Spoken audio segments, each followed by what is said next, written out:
Welcome to HDTV. You're now rocking with your boy. I was gonna do something yesterday, man, but I came to the house and fell out. I was tired. I wanted everybody to get their videos out, and I was gonna do one yesterday, but I was knocked out. Now, Kobebryant, his impact was something that, everyone wants to compare him to Michael and say he's the closest thing to Mike. Look, he was Kobe. Michael did what he did, which was, trailblazer, came from nowhere, doing some of the things that we've never seen before, a guy with athleticism and skill.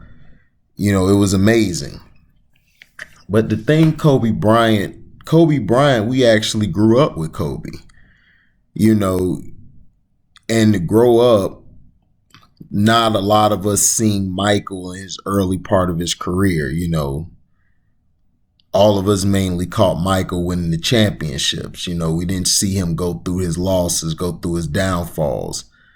When we seen Kobe, we didn't know Kobe was going to be as great as he was. He was a scrawny kid who was out there, barely getting some tick, was a good defender, was very tenacious. And when he shot the air balls, everyone was like, man. But what people didn't realize was he was a rookie. He was a rookie. We never thought that he would turn into what he was, after missing those air balls, and then him going at Michael, wanting that gratification, wanting that respect. He was going to get it out of you. He was the type of guy who would play the game against you, and then, he'll force you into a one-on-one matchup with him, and he would destroy you. Watching The Last Dance, that part where Michael was like that little Laker boy, he always gonna try to make it a one-on-one with you. And he was saying, I wouldn't like being his teammate, but everything Mike was talking about, that was him early in his career, wanting to prove everybody wrong, prove everybody that I belong here. Kobe just wanted to show people that I'm as good, if not better than Mike. And then over the years that, he basically formed a relationship and a bond with Mike, sort of a big brother, little brother competition.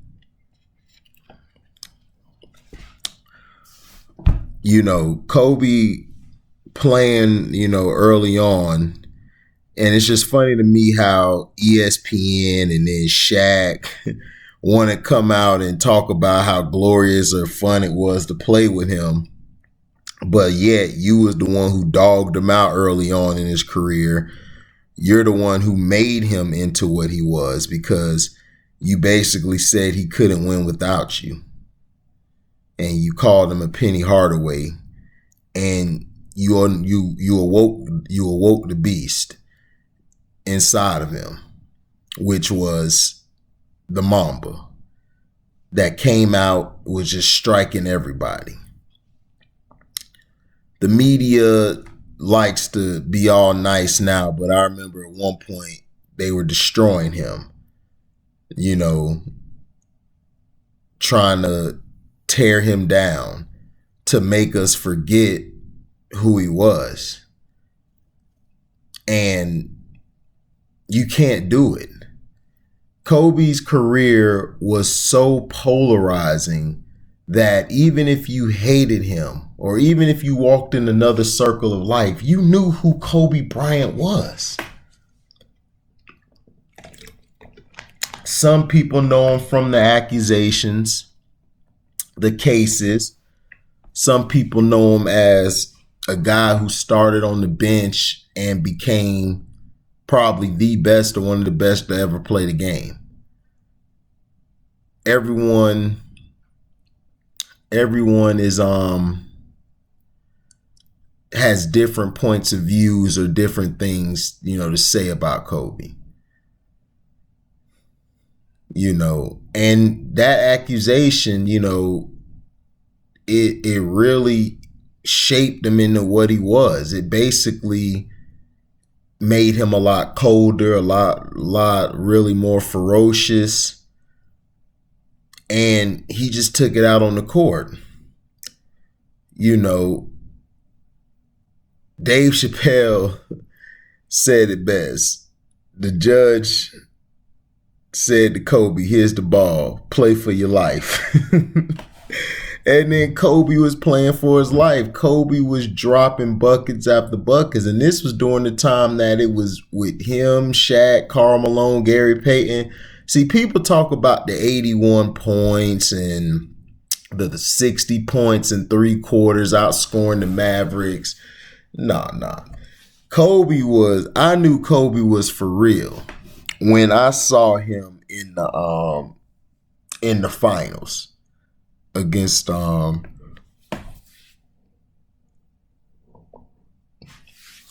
Pacers.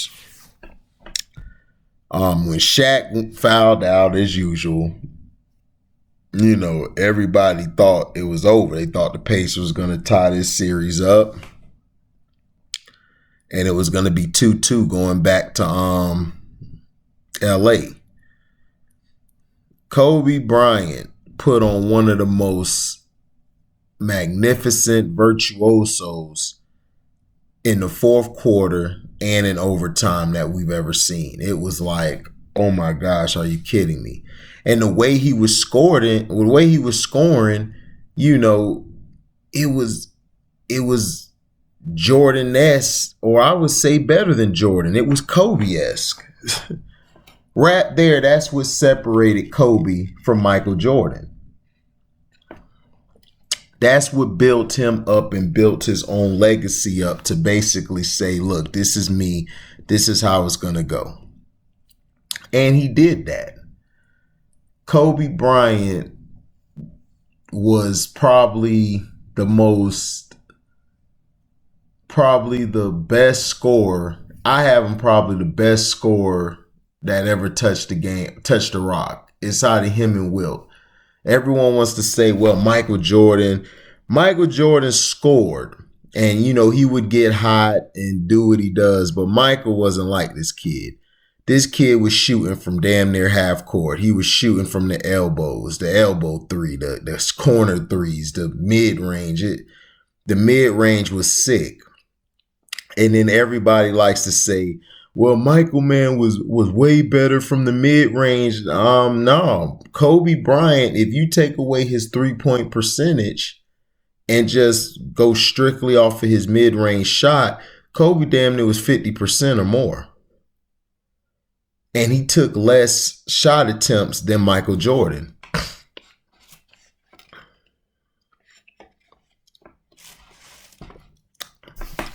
And people will try to tell you that, oh, Kobe shot the ball all this time. Kobe wasn't a ball hog. Kobe just shot the ball a lot more than, the average person would shoot because the game plan was centered around him. It was centered around him to take those shots. It was centered around him to be the guy, to be the face.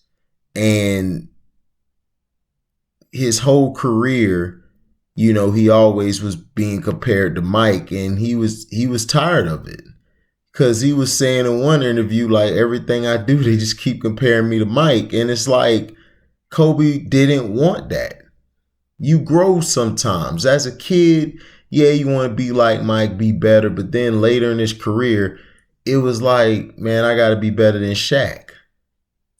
Shaq put that out there to say, how my A taste, spitting that whack freestyle, probably was the weakest freestyle I ever heard. And Kobe got the last laugh. He went to 3 finals. He should have won all 3. But Boston the first time around, him, Powell, and them guys wasn't ready. That team wasn't going to suffice against that Boston team. Boston was too tough. And then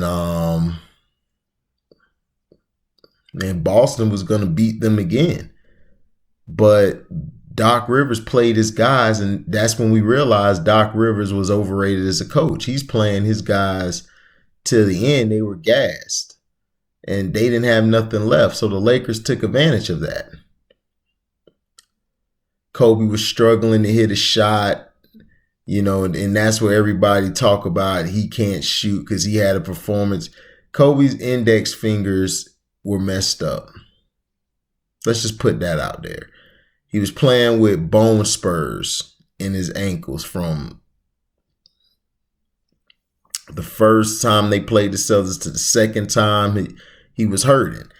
And he still went out there, no complaints, and balled out to do other things, getting rebounds, playing defense, playing the passing lane, assisting, giving the ball to guys. Everyone want to talk about Artest saved his career when that's not the case.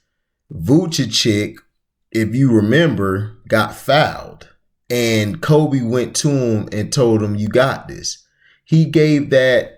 That's the difference between him and LeBron. LeBron should have told that to George Hill, but he mentally doesn't have that type of wherewithal where he tries to build his team up. He doesn't. He just showers you with gifts or joke with you, do a handshake with you to make you feel like, oh, we're cool, we're buddies. When really you got one chance to do well. If you mess up, you're gone.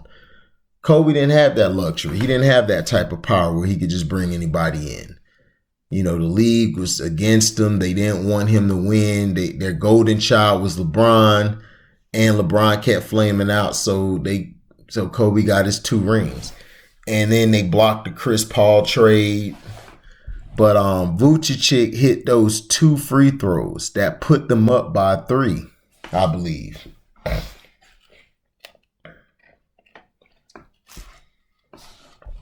And then Ron Artest, they played the defense. They got the rebound. I thought a steal, I believe. And then Kobe threw it to Ron Artest and he hit the 3 to put them up by more. Kobe was built differently. His attitude to win was impeccable. And we saw that in his daughter. His daughter looked just like him, and she was playing like him. She was mean. She wanted to win. She was competitive. She had the game like him. It was going to be fun to see how she grew up. And for them to be taken away like they have is crazy. Kobe was he was the GOAT to me. And I didn't even grow up liking Kobe. See, people think that, oh, you're a Kobe tard or this. No, I didn't like Kobe. I didn't like the guy at all. I was an Allen Iverson, Penny, T-Mac, Grant Hill, Damon Stoudemire. I love guys like them. Steve Francis. I didn't really like Kobe because, Kobe was the league. They were pushing him. They were promoting him. It was until that Indiana game where I just said, wow. And then, the game against the Blazers, it was like, okay, this kid can play. And then, and when they played Philly, what he did to Iverson, his defense, him and Derek Fisher, their defense on Iverson just strangling him after game 1, it was amazing. People forget that Kobe's defense really turned made that series get out of hand. The same thing he did to John Stockton and them in 96 or 97. The same thing he did to the other teams in the playoffs. Like, his defense was amazing. And then he used to destroy the Spurs. You would think the Spurs were going to win. This guy here just gets a rebound, puts it back up for the game winner. And it was like, people was like, this kid is crazy. And him hitting shots, him getting some dunks. You know, it was, you can't take nothing from him.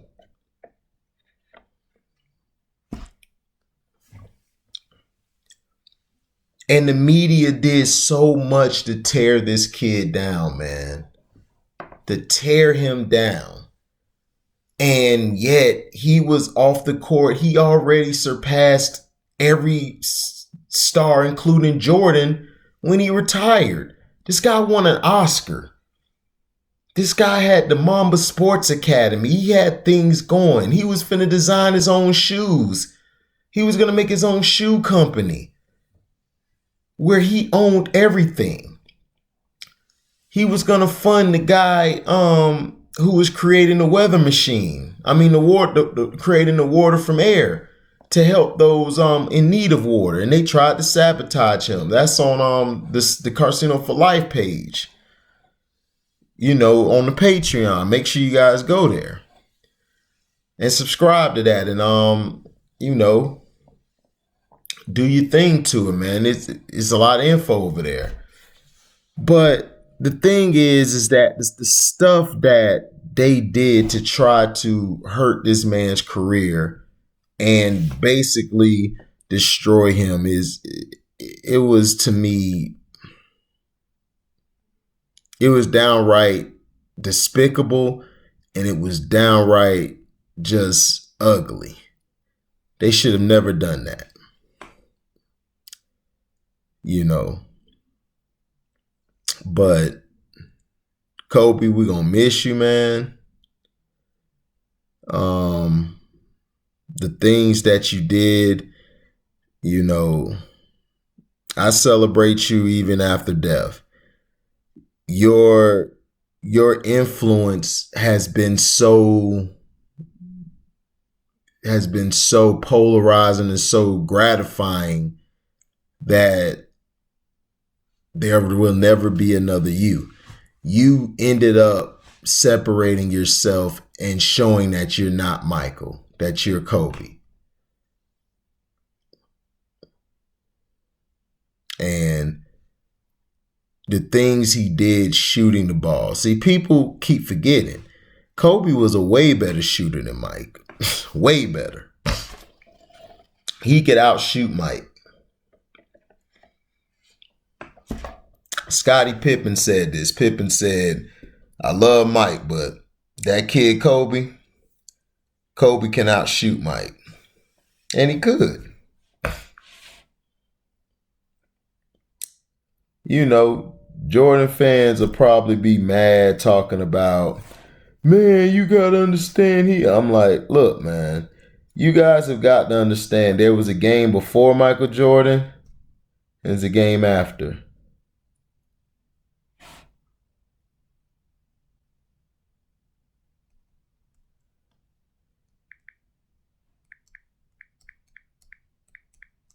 So, you know, it's like you got to understand.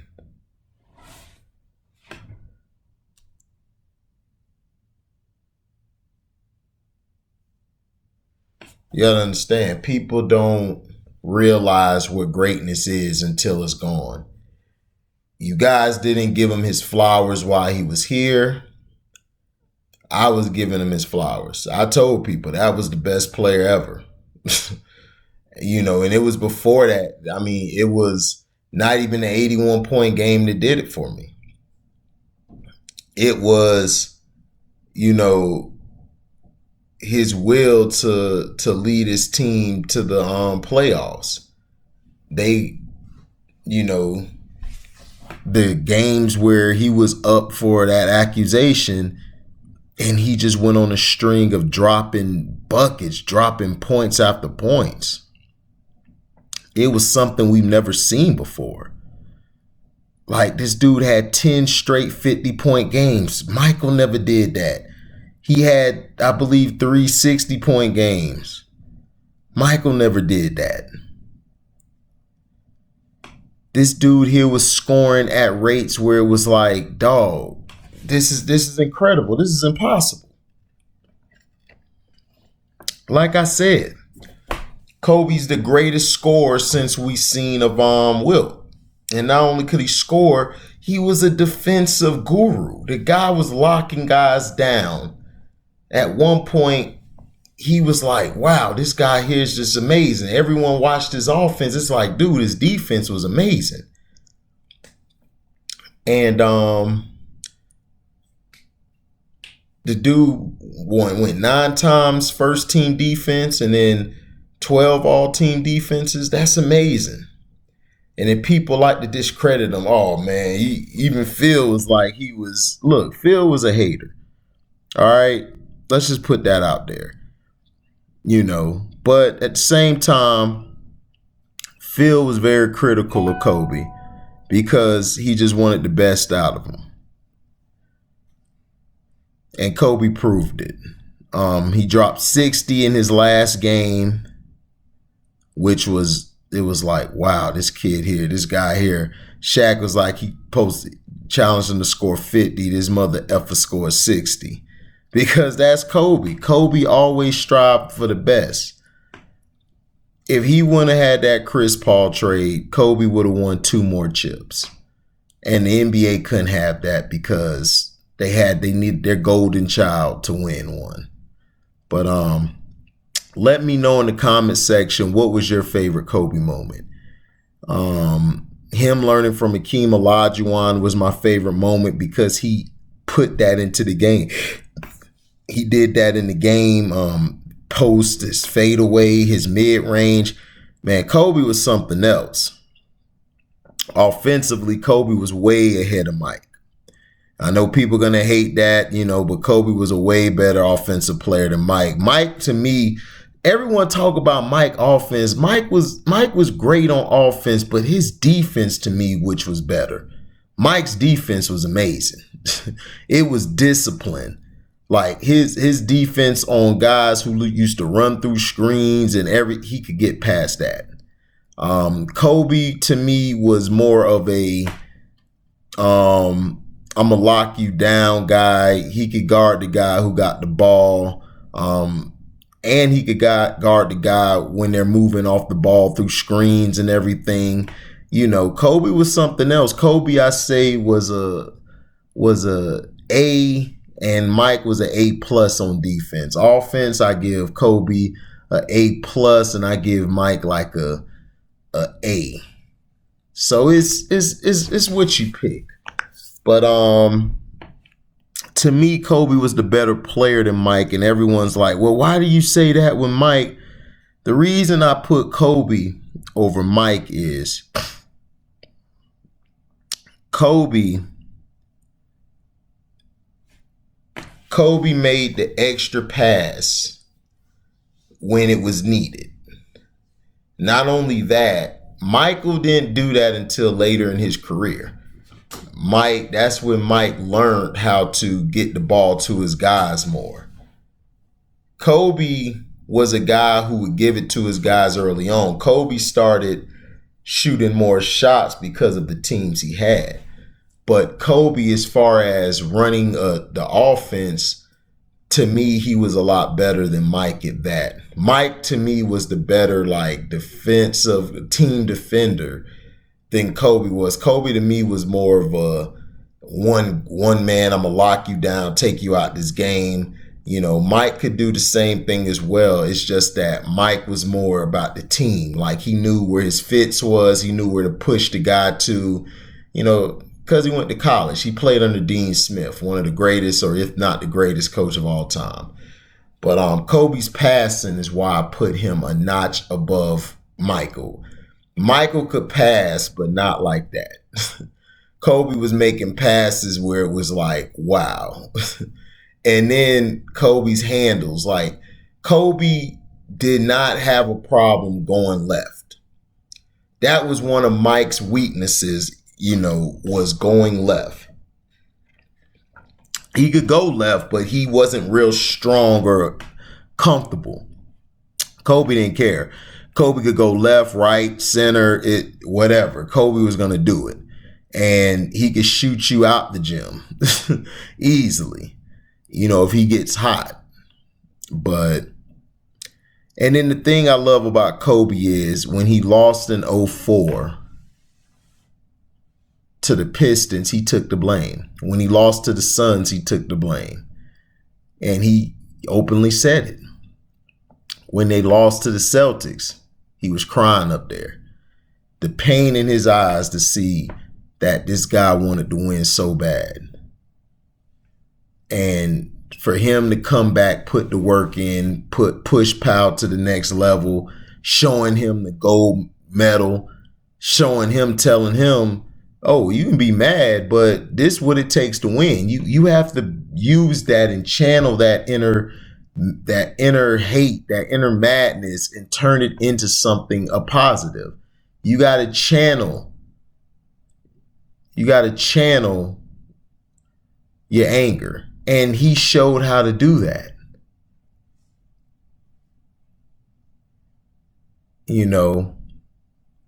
Rest in paradise to Black Mamba. Rest in paradise to Gigi and all those families who lost someone in that helicopter crash. Shout out to Vanessa, man. She's going through it, but she's still showing her strength, showing that, man, she loves Kobe. She miss him. It's tough, man. It's been a long year, man. Kobe was surpassing Michael and LeBron James. He was surpassing every previous superstar before him off the court because he was iconic. He was polarized. Not to take nothing from Mike, but guys, we've got to stop hanging on to this Michael Jordan legend. Michael was great. But it's okay if somebody comes and surpasses you. Now, LeBron, he ain't surpassed nobody, but whatever. But let me know your favorite Kobe Bryant moment. Let me know, what did you love about him most? What did he do for you? For me, man, he showed me hard work and dedication pays off. And he showed me that whenever the chips are down, you still go out shooting. Even when your clip ran out, you still go out shooting. And that's the thing I love about Kobe. Kobe just kept at it. And he did good. He had a great career. To me, he's number one in my list as the greatest. And then I got Akeem Olajuwon. All right. Thank you for listening. Like, comment, subscribe. Thank you for listening. You know what? I don't even care about all that. You can like it or not, or you can donate if you don't want to. If you want to, cool. Just check the description box. Just make sure you subscribe and share. Thank you for listening, and we're out. Deezy. Oh yeah. Mamba out.